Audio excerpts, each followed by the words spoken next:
H3 Is this serious? Are we actually being serious? Come on. Sports. Yay. Welcome into Cole's Corner. It's a Tuesday afternoon. I'm Cole Johnson. Thank you for listening, however you may be and wherever you may be listening. We're here live in Buffalo from WMCB, The Fuse, the basement of Medaille College, home of the Mavericks. Good afternoon. Today we got a lot to get to. It was a wild weekend, I'll tell you that right now. I was not very happy with how a lot of things turned out. That just comes from my 3 fantasy football teams, my confidence pool. Just everything about this weekend kind of threw me in a loop.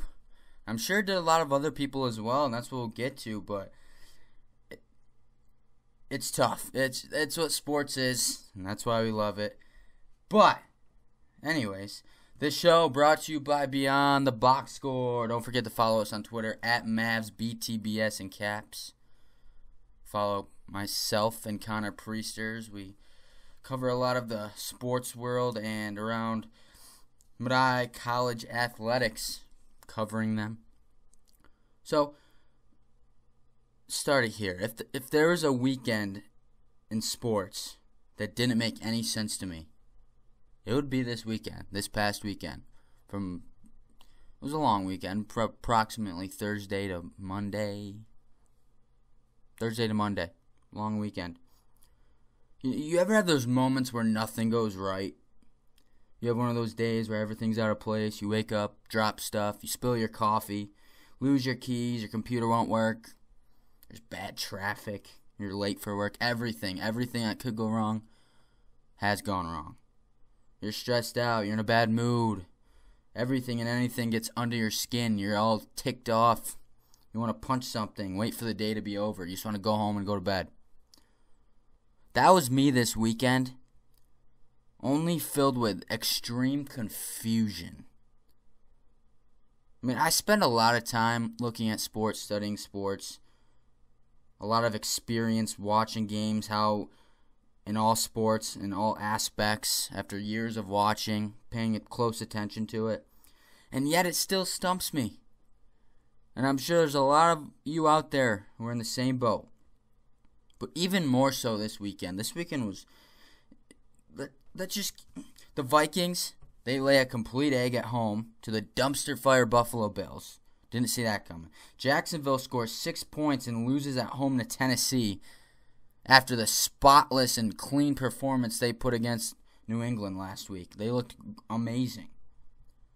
The Lions play a stellar game and beat down New England after getting blown out by a rookie QB and Sam Darnold on Monday night 2 weeks ago.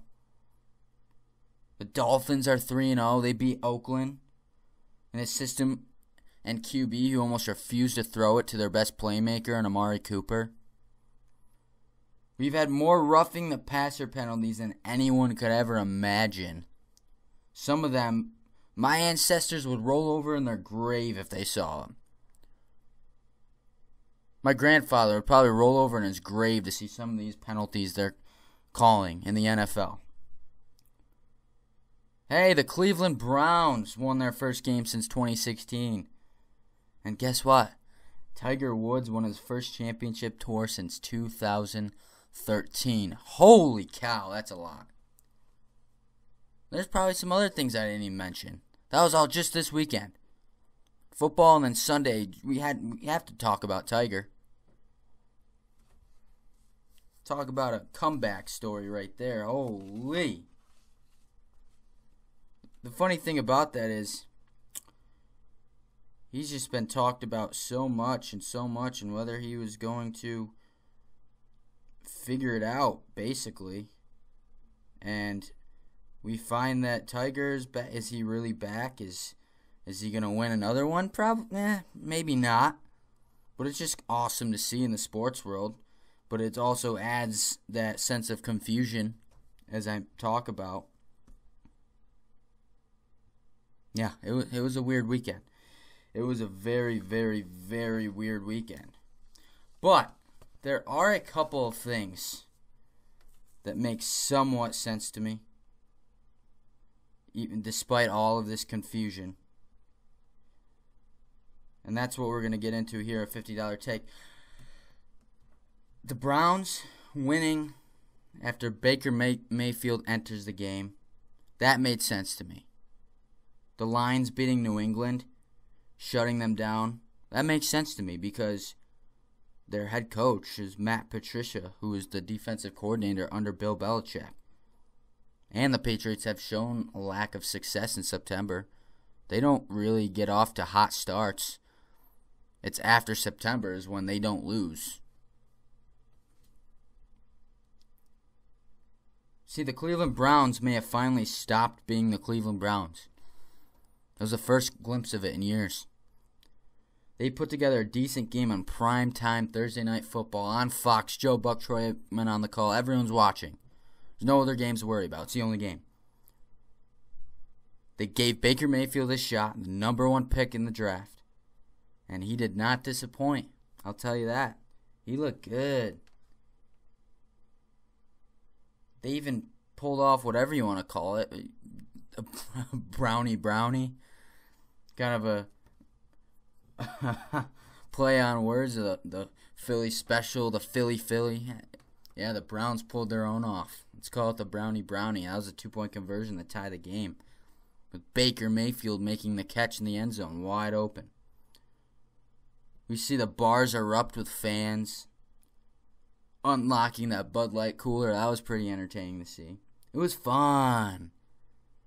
That was the best game I've ever seen between two below average teams in my life. It was great. It was fun.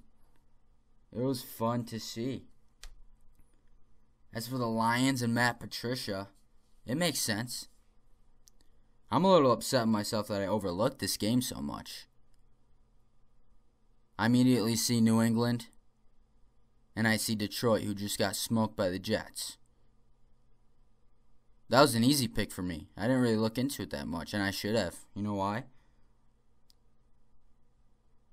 You have an apprentice going against his master. You have the student facing his old tutor. It makes sense. He was introduced to a good culture, a winning culture in New England. He knows what he's going against, and he knows that Julian Edelman is out for New England. Josh Gordon isn't suited up yet. All he has to do is double cover Gronkowski, and what are the Patriots going to do? Tom Brady has no one to throw to. If Philip Dorsett running out wide, who's a failure in Indianapolis. Tom Brady has no one to throw to but Gronk, who's being double covered. And he's got James White, who can be productive in the backfield, and then Sonny Michel, a rookie who has not proven himself yet. There's just no offense out of New England, and Matt Patricia used his strengths from what he learned from Bill Belichick himself, and he beat him. And guess what? The most important part? He stopped looking like a frat boy on the sideline. I mentioned it before. We talked about it. The sports world talked about it. Colin Cowherd went at him. Maybe you listened to him. He was wearing those first couple games, he had his hat backwards with a pencil in his ear. He looked like he came from a college party to come with a sweatshirt, coming to coach his team. He wore his hat forward. He was ready. He focused. He was ready to go. He did, and he won. He beat Bill Belichick straight up. And now, after that performance, everyone starts to look at the Lions. Maybe they aren't going to be that bad.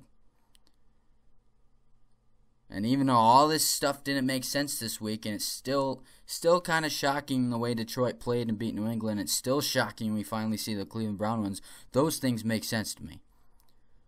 They make complete sense. I would not be surprised if Cleveland goes and takes down Oakland this week and wins their second straight, with Baker Mayfield being named the starting quarterback.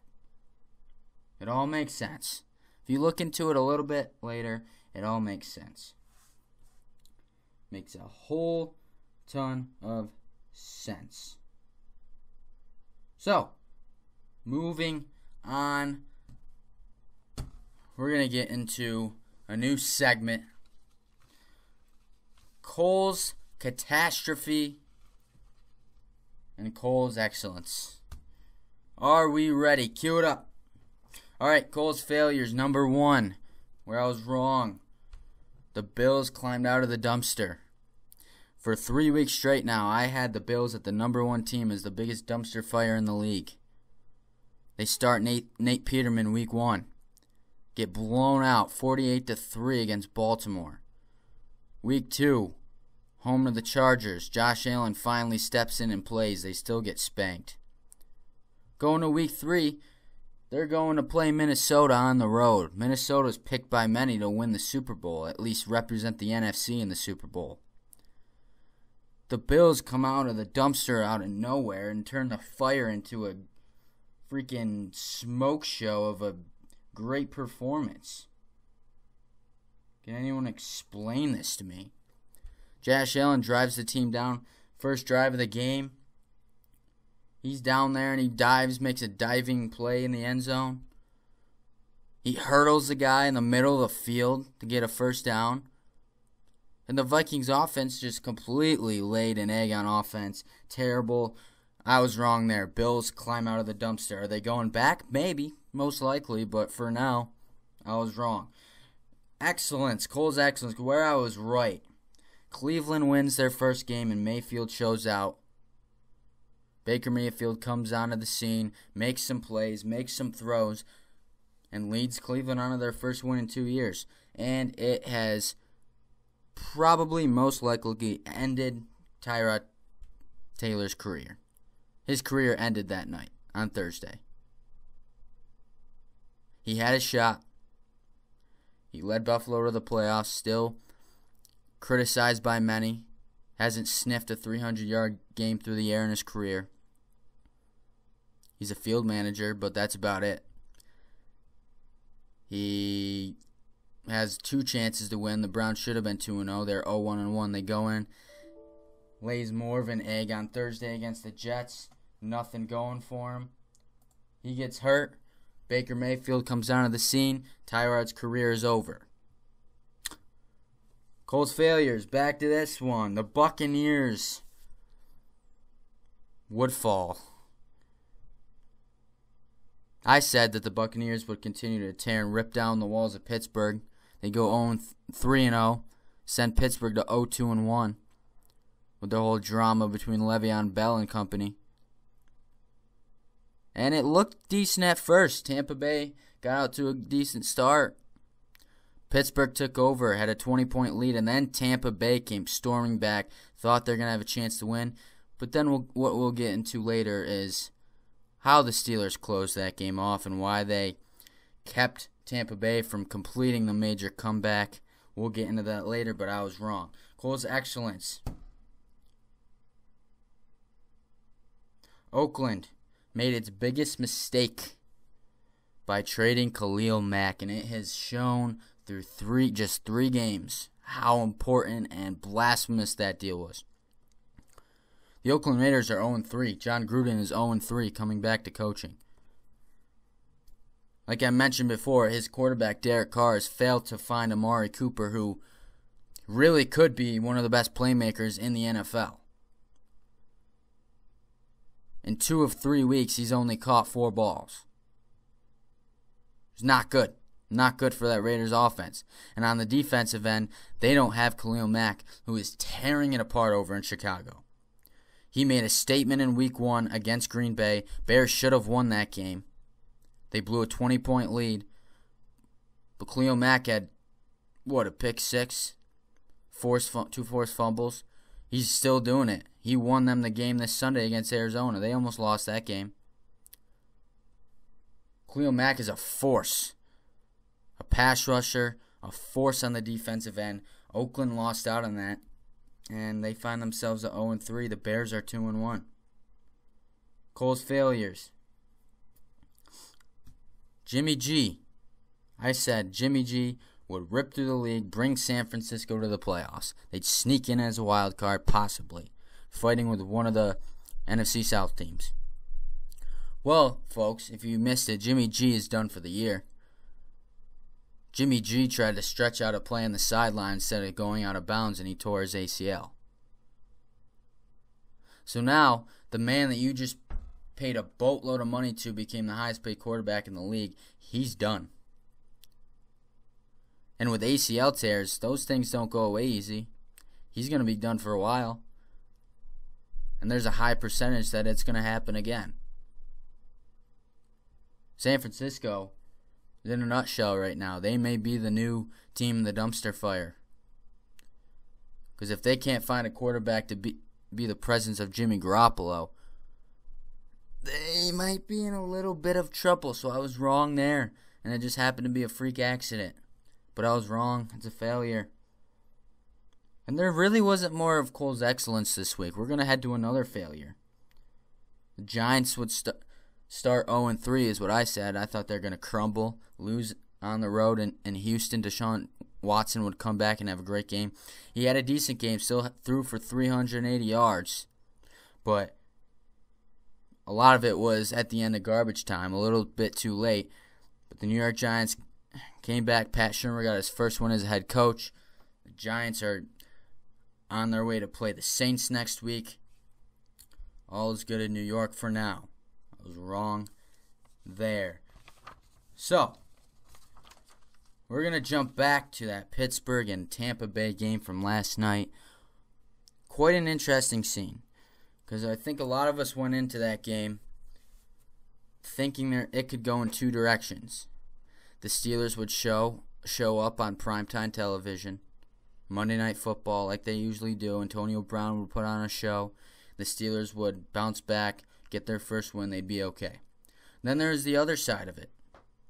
Tampa Bay would take advantage of that home field on Monday night, get the win, go to 3-0, and now Pittsburgh is in a complete whirlwind of emotions.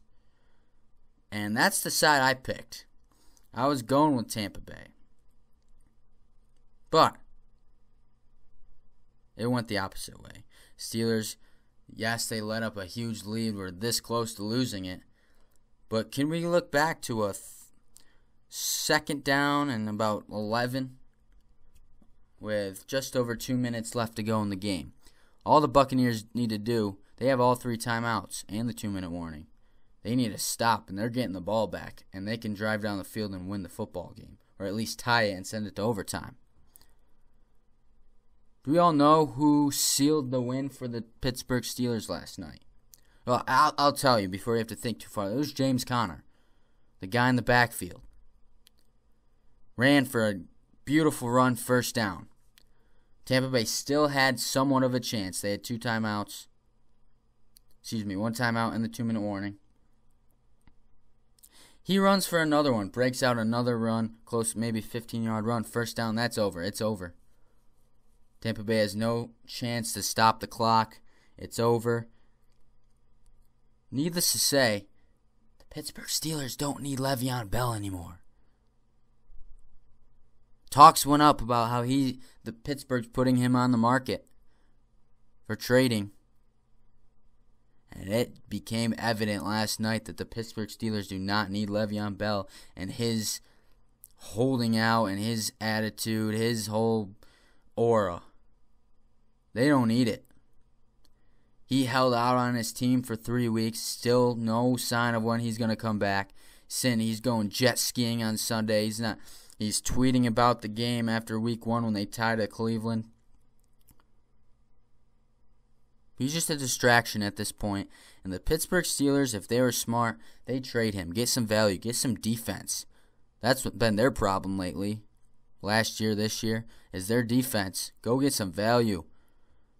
Get some defensive pieces. Trade him to a team who needs a running back, who's willing to deal with Le'Veon Bell. Get some valuable pieces out of this. You don't know when Le'Veon's going to come back, and you don't know if he wants to stay. Plus, your offensive line is not too fond of him. They all spoke out when he kept holding out, and that caused some controversy. Imagine when he comes back. Do you think those linemen are going to block as hard as they would for James Conner right now? Because they're blocking pretty damn hard. He's running the ball pretty well. He's got some holes. What if Le'Veon comes back and they don't want to try as hard? Le'Veon gets smacked. What if he gets hurt? When your lineman gets hurt? Lose some more games. Pittsburgh. The ball is in your court now. You can trade Le'Veon Bell. You can get rid of it all. Get rid of all the extra stuff you don't need. All that nonsense. Le'Veon Bell holding out. You don't need it. You have James Conner, who has proven himself he could be a liable running back in this league. He closed out the game for you last night when your backs were against the wall, almost blowing a big lead to Tampa Bay. He secured 2 first downs to survive and advance. Get Le'Veon off your shoulders, Pittsburgh. This team can score points without him, and we saw that last night. Fitzmagic, let's get to that real quick. See, after the first 2 weeks, Tampa Bay was the second highest scoring team with 75 points put up. They put up 48 in week 1 in New Orleans. And then they took down the defending Super Bowl champions, putting up 27 more points. Ryan Fitzpatrick has been unbelievable. Well, here we kind of fell back into reality, which we all thought would happen eventually. I was on the wagon of it would go further.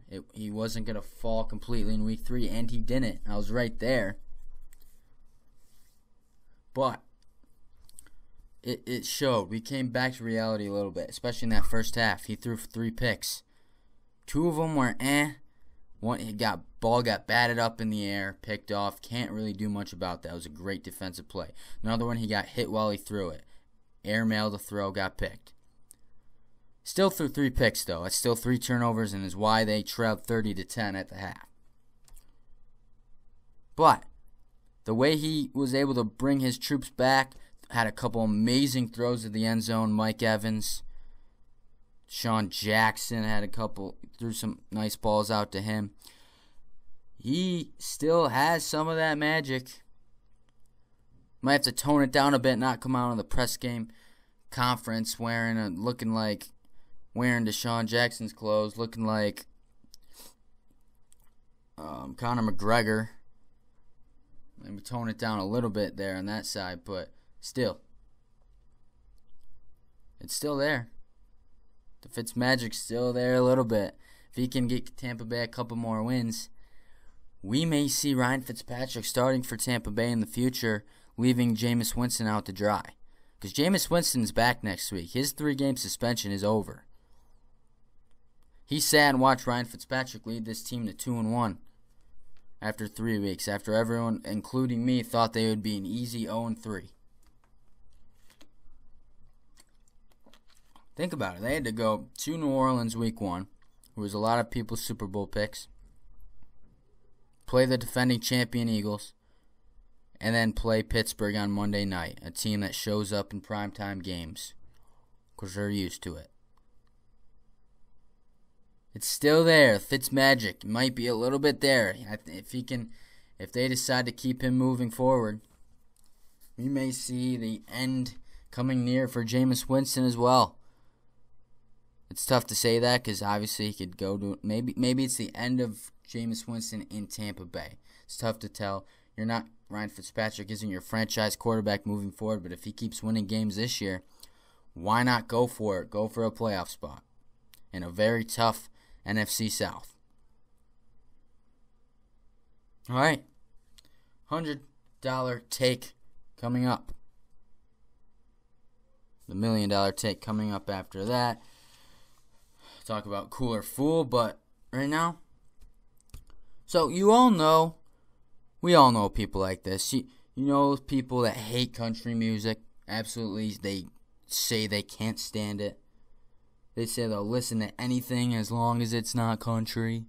I literally heard it the other day in class. My professor wanted to play music while we did a project. She's like, "Can I play music?" Someone yelled out, "As long as it's not country." Yeah, we know a lot of these people. What they don't know is that they would probably actually like country music if you gave it a try. I know that for a fact. I'm not a huge country fan, but I'll listen to it. There's some great country music out there. You just got to give it a shot. Country music is something that makes people sad. So people do what they do best in this world and they avoid it. They avoid the situation. And that's what it seems like these football organizations are doing when it comes to playing their next man up, as they call it. Their draft picks. Being the next guy up. Who's going to take over the franchise? Back in April, we saw 5 quarterbacks drafted in the first round. 5. And it's been talked about on and on over the past year, and whether what guys would start, who's going where, who's going to be the first one to start. Well, as of week 1, we only saw 1 starting, and that was Sam Darnold for the Jets. We saw 1 of them. Not even our number 1 overall pick in Baker Mayfield. We are soon approaching week 4. We have just completed week 3. Week 4 is 2 days away, kicking off with the Rams and Vikings on Thursday night. We are approaching week 4, and we are going to have 4 out of the 5 quarterbacks picked in the first round starting for their team. Hold up. Hallelujah. 4 out of the 5. It's like the country gods have spoken. They've driven their force into these people's heads. They're like, you're going to listen to country. You're going to like it. In the sport, the football gods, into the organization's head, they put a trance into them. Suddenly they're accepting it. They're accepting these quarterbacks they drafted. They want to move forward with them. It's about time. They're finally accepting that they need to use their draft picks. And it's because they are being forced to. I wouldn't say that they all willingly did it, but they all realized they needed to. They were forced to do it. The Bills needed Josh Allen, and look what happened. They start Nate Peterman in week 1 and get blown out. 2 weeks later, Josh Brown leads the Bills to a 27-6 win on the road to beat one of the best teams in the NFC. The Browns were forced to put in Baker Mayfield after Tyrod's injury. He led 2 scoring drives down the stretch and wins Cleveland its first game since 2016. The Cardinals are forced to put Josh Rosen in because Sam Bradford goes down. His story didn't end with a game-winning drive. It didn't go perfectly well. He threw a game-ending interception and they lost Chicago. But it happened. It still happened. It should. Because Arizona's a team that's rebuilding in a division that's not gonna be theirs to win for years because they have the LA Rams over there, and that's gonna be a force for a while. And the Seahawks are always right there. And the 49ers have Jimmy Garoppolo. Not for the rest of this year, but they have Jimmy Garoppolo moving forward. This year is a year of rebuild for Arizona. There's no expectations, and they're 0-3. Put in Josh Rosen. Let him get comfortable. If he's going to be your franchise quarterback, you took him number 10 in the draft, you need to play him. So thankfully, I'm going to call it the country gods have spoken. The country gods forcing people to listen to their country music. Don't avoid it. It's good music. It's good. I can tell you it's a lot better than some of that trash rap we have out these days. All these people that all these Lil Pump and Lil whatever, Lil Xan, all these people that just spit out random stuff over and over again. There's no meaning behind their music. Country music has a lot of meaning. It's good. In the NFL, the country music are the draft picks. Are these possible franchise players that we sit on the bench and try to develop. We try to develop Josh Allen behind a Nate Peterman who has 1/2 of NFL experience where he threw 5 interceptions.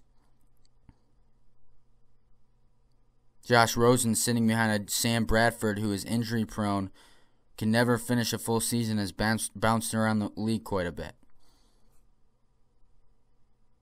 And Baker Mayfield behind a Tyrod Taylor who hasn't sniffed a 300-yard passing game in his career. Yes, he's a good leader. He's a good field general. He's not going to win you a lot of football games, especially in this Cleveland Browns system. Comes over from Buffalo, and we sit Baker Mayfield behind him. The country gods have spoken, and it has reached the NFL. Thank the Lord. We get to see these guys playing. It's going to be fun. We have a lot of young talent. The NFL could be fun for years to come. But here's the $1 million take. Why the NFL is not going to be fun soon. I think you all know where I'm going with this one. You all know. We've watched football this week, and we've compared to years past. The penalties for unnecessary roughness, roughing the passer, is getting a little bit out of control, and we can see it with our blind eyes right in front of us what is happening. And here's the thing. There is a good reason for why they are putting these rules upon us. They're being smart about it, but I feel like they're stretching it a bit. We'll get into that in a minute, but here's why it's good. Last year, NFL ratings went down substantially. And you know why? Because we had some of our best stars in our game go down. They weren't playing. Aaron Rodgers was out for the season with an injury due to a hit on the quarterback. Got drove in the ground onto his collarbone. Carson Wentz was out. He was starting to become the star of the league, was leading the Eagles to a phenomenal season. In just his second year, he goes down injured. He's done. Deshaun Watson came out of nowhere. Led the Texans to some wins. He was putting up ridiculous numbers. He goes down.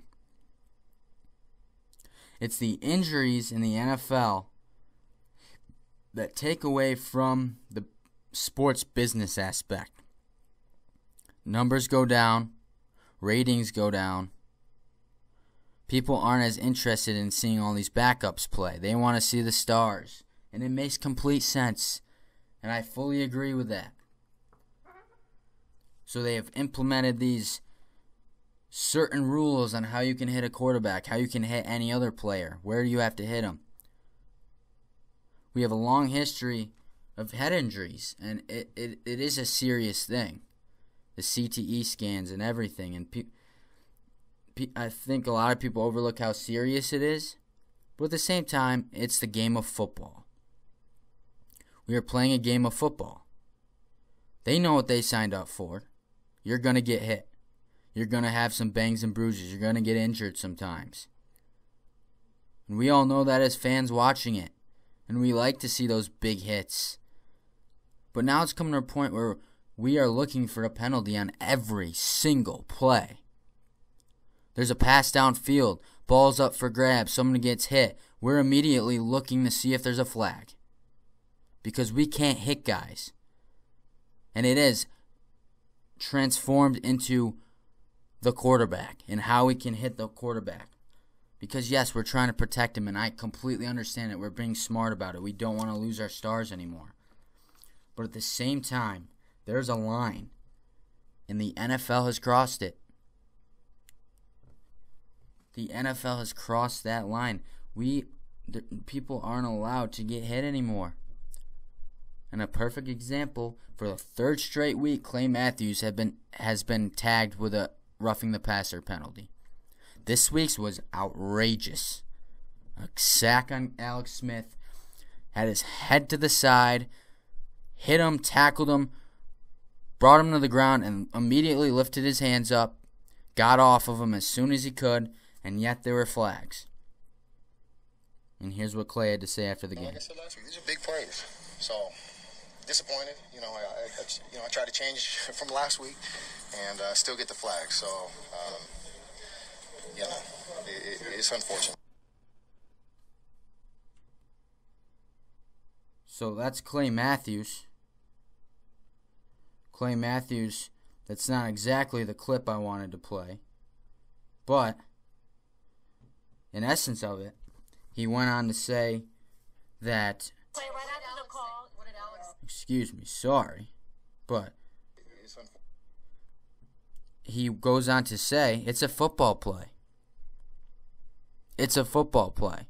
He said, I did everything I could. I turned my head to the side. I hit Alex Smith, brought him to the ground, and put my hands off of him. Rolled off of him. He said, what am I supposed to... I even went up to Alex Smith after the game and asked him if I did what I did wrong. I don't know what you can do. As a defensive player in the NFL, these guys have been playing since they were children. They've learned a certain way to tackle. They've been taught it their whole life how to hit. Because you're playing football. And now all of a sudden these guys are being... They are being taught to not hit him in the head, not go low. There's only barely any room for them to actually hit a quarterback without us wondering if there's going to be a penalty thrown. Because now they're worried about their weight on top of the quarterback. They're worried about their legs getting hit in the head. There's guys that get a little tap to the head and they're calling it flat. They're throwing flags. In week 1, we saw a couple defensive linemen get pushed to the ground and they try to bring down the quarterback, but because they're around their legs, that's a roughing the passer as well. There's a line between football and not football. This is going to be a league that no one's going to want to watch pretty soon. It's simple as that.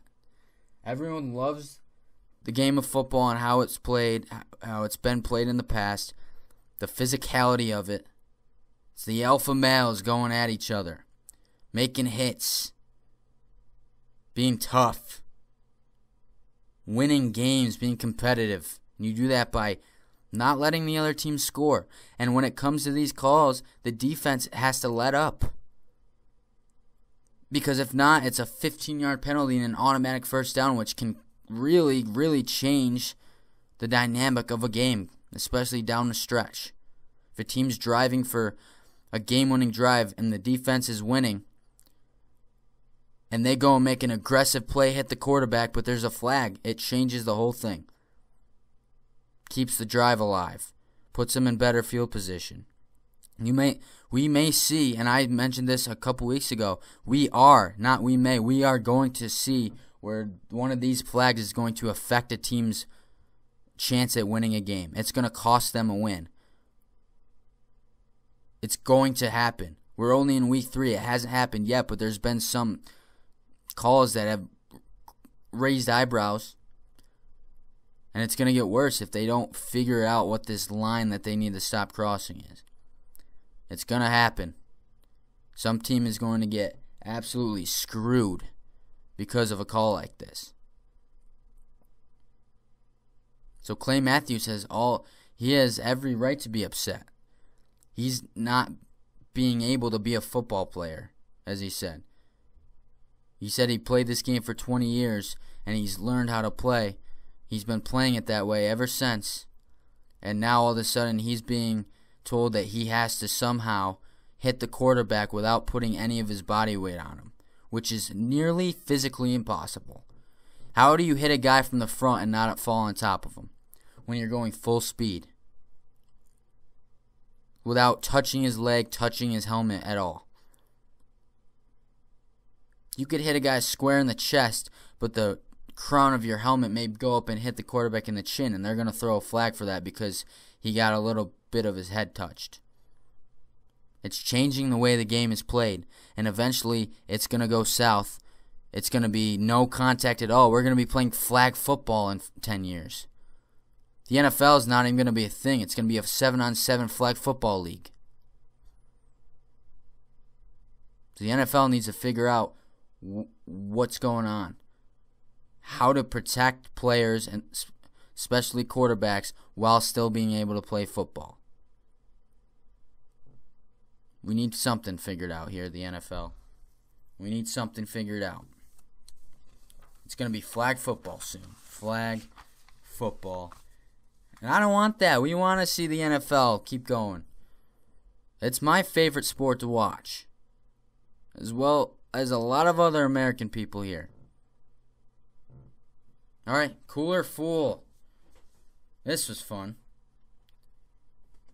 So after the loss on Sunday night in Detroit, Bill Belichick came out of the locker room, had some fans waiting for him. They were little Detroit kids. Put their hand out to give him a high five. He completely walked right past them and pretended they were not there. Now, is this Cool or Fool? I had to think about this one because Bill Belichick has that persona. We all know who Bill Belichick is. He's mug. He's got the smug look. He doesn't show any emotion whatsoever. So he's playing that role, and I understand that. He's not going to go out of his way to give high fives to these young fans of Detroit who just beat him up and not knowing whether they're being sarcastic or not, or if they're truly giving him a high five. So I understand that part of it. But at the same time, Bill,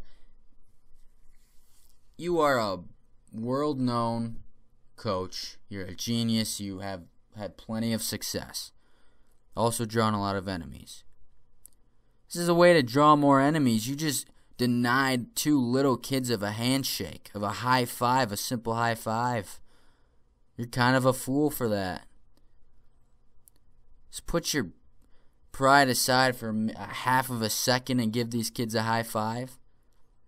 It's not going to kill you. You lost one game, and you lost it to the guy you mentored, Matt Patricia.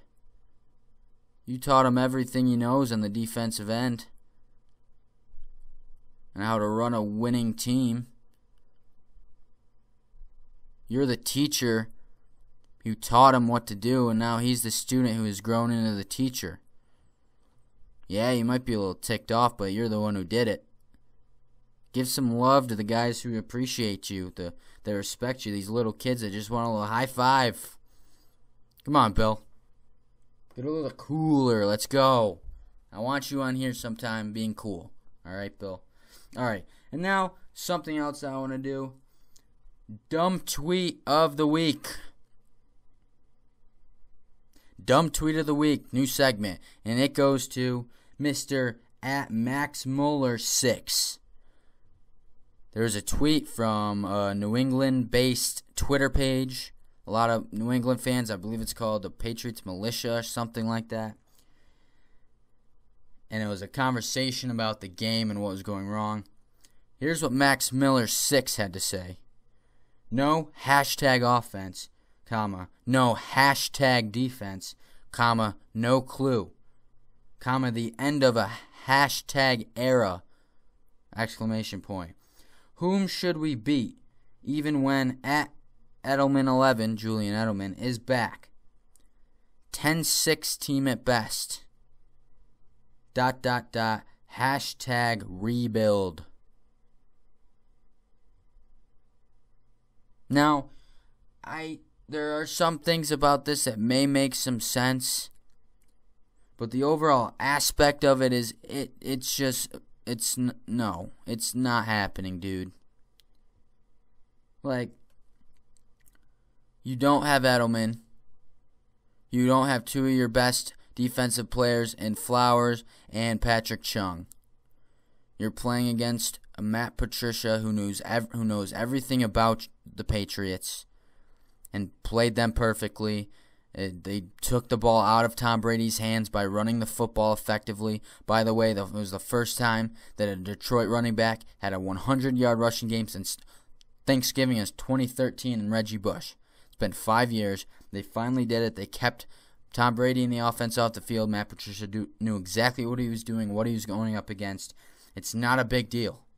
Patriots need to relax, and saying it's an end of an era and a rebuild is just blasphemous, as Stephen A. Smith would say. It's September. The Patriots are 1-2. It's not the end of the world. We've seen this team bounce back before.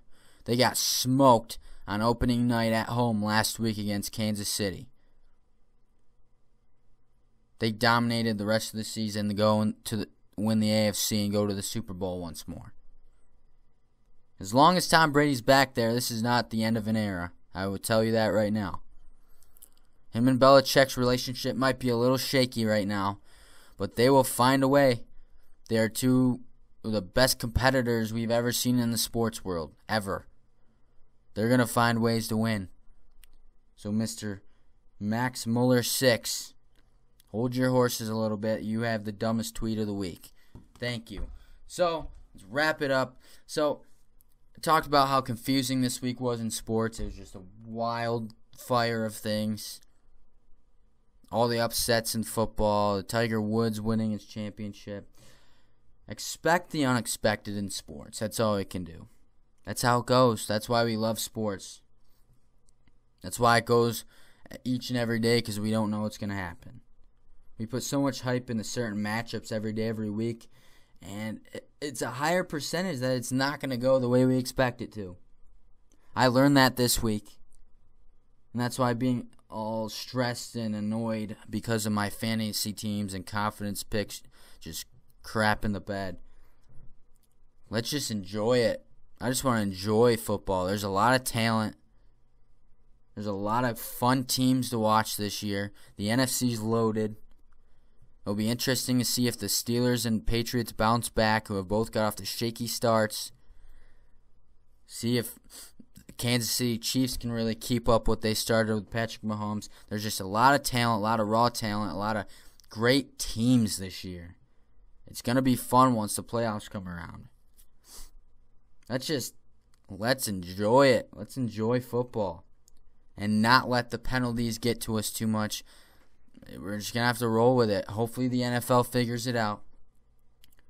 But there's so much talent across the board in the NFL. We got 4 of our 5 quarterback draft picks starting now. Lamar Jackson, the only one not yet. We'll see if he can make a break on Joe Flacco. Let's just roll with it. Sports, expect the unexpected. It's going to get confusing. But that's why I look at it a completely different way now after this week. We're going to be making some wild picks. We're going to go for all the upsets each week. Let's just have fun with it. It's football. And that's it for today. Thank you for listening, joining here on Cole's Corner. We'll be back on Thursday. Have a beautiful one. We'll see you later. H3 Music.